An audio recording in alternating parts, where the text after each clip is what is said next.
We now have a population of nearly 3 million people to feed in Jamaica permanently, and before the COVID-19 pandemic, our visiting population could have doubled that number in any given year. So, agriculture and food sustainability weigh heavily on our minds. And there are other reasons as well.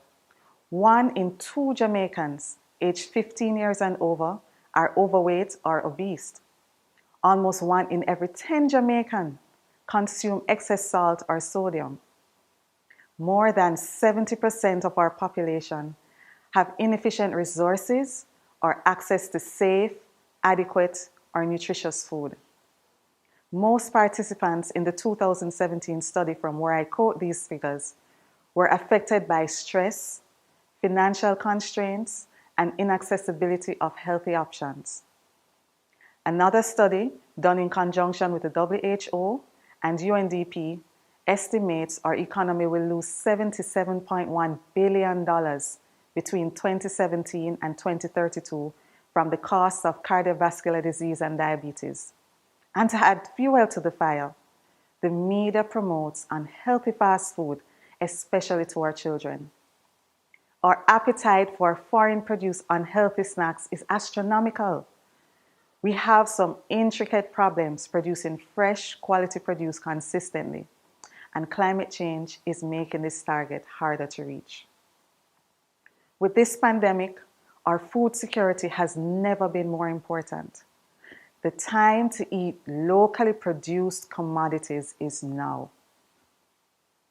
Successive governments know agriculture plays a critical role in our GDP and have invested in it. But our local commodities need to be better protected, more invested, and commercialized. Still, there's hope on the horizon. Agriculture's 7.8% growth in January to March 2020 quarter alone this year could mean a shift in Jamaicans' palates and more support for the sector's sustainability. Hope also rests with Jamaica's proactive approach to implementing agri-parks and making this initiative a policy directive to alleviate the issues surrounding local food production. I work with one such irrigation and infrastructure project aimed at increasing production and productivity. It's called the Essex Valley Agriculture Development Project. It is in what we refer to as the Breadbasket Parish in St. Elizabeth, one of Jamaica's largest parishes located in the southwest of the island. The project is funded by the UK government through the Foreign Commonwealth and Development Office and administered through the Caribbean Development Bank. We chose Essex Valley area because St. Elizabeth is a highly productive area and produces a wide range of fresh produce. The farmers there do it as a career and not a hobby. They are serious about farming. They don't waste land. And if you were to take a drive through the parish, you will quickly realize front lawns filled with quick produce like thyme and scallion. A true demonstration of the national initiative to eat what you grow, which has saved Jamaica over $5.1 billion annually. The area's rainfall is irregular, inhibiting the farmers' capacity to produce. But despite this, they use ingenious ways to farm without adequate water, which shows a commendable level of innovation and reflects a true Jamaican spirit, a necessary ingredient for the success of the project. Jamaica needs to establish a modern agricultural food safety compliance system, and this provides the perfect opportunity to achieve this. And we're doing all of this in a gender-sensitive way and including the vulnerable groups. In fact, close to 70% of the farmers registered with the farmer groups through the project are women who demonstrate that indomitable Jamaican spirit, creativity, fortitude that we are known for the world around. Their strong commitment towards this project is exemplified by their dedication to training and organization of the activities within the farmers group. They are the drivers of their own future and the future of their families. As a pilot project, Essex Valley is important to Jamaica because access to a reliable and adequate supply of water is one of the key components for sustainability in agriculture. This is one of the key impacts of the project.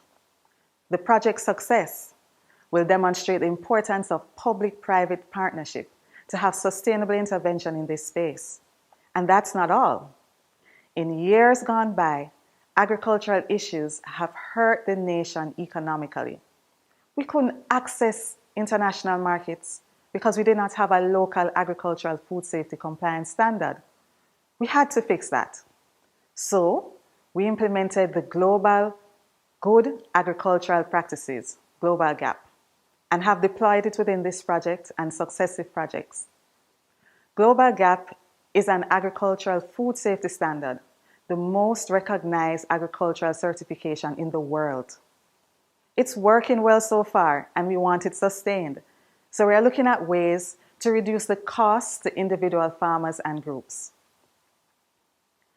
The Essex Valley project started in 2017 and is expected to be completed by 2023. Its components include an improved irrigation system, where we are developing an off-farm irrigation system for 700 hectares of irrigable land. This involves drilling of wells into aquifers to identify reliable water sources. We have had also to supply equipment to our Water Resources Authority to ensure monitoring of the water quantity and quality. In addition, we are restoring our transportation networks, and we plan to restore the roads in the surrounding community so producers and buyers will have access to these farms. We are also enhancing our agricultural production and marketing facilities and other pertinent systems, where we plan to build disability-accessible agricultural buildings in keeping with our food safety compliance systems. This is the key to our success because most small farmers cannot afford to build compliant packing areas. We are looking to create developmental zones where there are shared packing areas, properly managed and complying with local and international food safety standards. The next thing we're doing is to embark on renewable energy solutions, which are fully aligned with the project's needs. Here, we plan to develop a 3.1 megawatt solar farm for the irrigation system, in addition to the renewable energy systems for the agricultural buildings. This will cut energy costs for the National Irrigation Commission, which will manage the system when it is complete. Lastly, we will also conduct technical assistance in the form of studies, energy audits for the National Irrigation Commission. We've completed our climate vulnerability assessment for Essex Valley, and we plan to develop an operational plan for Essex Valley. We also plan to strengthen our gender-responsive guidelines to include vulnerable groups in agriculture to support the participation of men, women, youth, and persons with disabilities. This technical assistance is important because farmer advisory services are integral to the successful development of any agricultural development zone. These services are also critical to promoting behavioral change and capacity building for the farmers. So far, the project has had a massive impact on the agricultural landscape in St. Elizabeth, as we found water and we have organized our farmers. So we are heading in the right direction. It is not without its challenges, however, as farming can sometimes be a blood sport. I know from first-hand experience, as many years ago, my father had a watermelon farm in St. Elizabeth that was plagued with cue cliché water challenges. Unfortunately, we couldn't continue farming in that particular location without infrastructural support, and we had to reassess. My father's experience heightened my own interest in farming, and I became a woman farmer, just to see how I could overcome these challenges. My own lessons in farming were many, as I have experienced the same challenges being faced by many of our farmers, be it not having water, poor planting materials, weather events, and access to credit You name it, I've been there. My own ambitions and experiences have propelled me into wanting to make a difference through shaping policy. I picture a Jamaica where our fast food stores sell fresh fruit and vegetables to go, where schools serve produce recently harvested from its own greenhouse or farm, and where we teach our kids how to produce food, where our society in general has a paradigm shift to healthier food systems. I am not naive, however, to think that this sprint can be conquered in 9.58 seconds like our beloved Usain Bolt.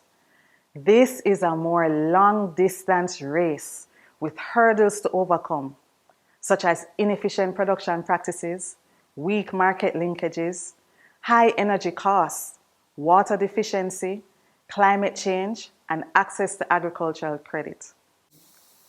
I'm upbeat about this race though, and fancy Jamaica's chances once we do 6 key things.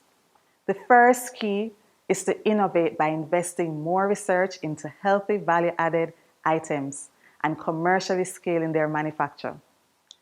The Scientific Research Council and Jamaica's Rural Agriculture Development Authority, RADA, through its 4-H departments, have the capacity and have invented some of the most ingenious and tasty products using locally sourced raw materials. Have you ever tried their sweet potato pudding mix? And other products such as the Vineyard Town ice cream, which is divine and made with local products, is an example of what we as Jamaicans can produce. The second key is to stimulate technological and managerial enhancement to food production. We can grow vertically, undercover, mechanically.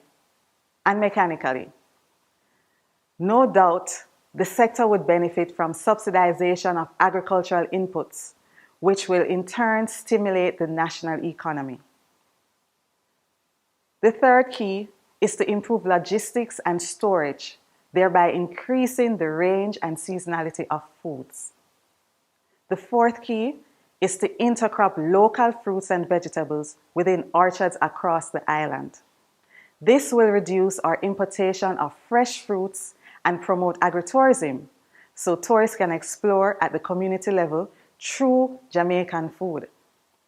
Our recent ventures with pop-up agri-markets and drive-through markets across the country proved a success and needs to be continued and improved upon.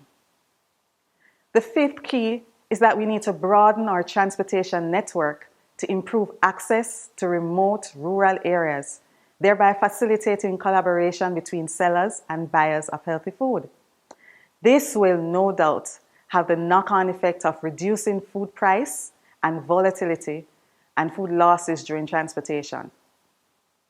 The final key is that we need to tackle as a national strategy the prevalence of non-communicable diseases by putting taxes on bad food, such as the sugar tax, further taxing imported fresh produce, and using local produce in our school feeding program, and other initiatives which already exist for the benefit of the most vulnerable, such as our Jamaica Program of Advancement through Health and Education, the PATH program. We have already started moving through Jamaica Moves, and this ought to continue and expand. In closing, let me say, we need to foster the balance between healthy, sustainable food systems, human health, and the environment in Jamaica and the world. What we put in our bodies will dictate whether we are eating ourselves sick. Supporting our local farmers not only positively affects our own health status, but also ensures the growth and stability of our nation. Thank you.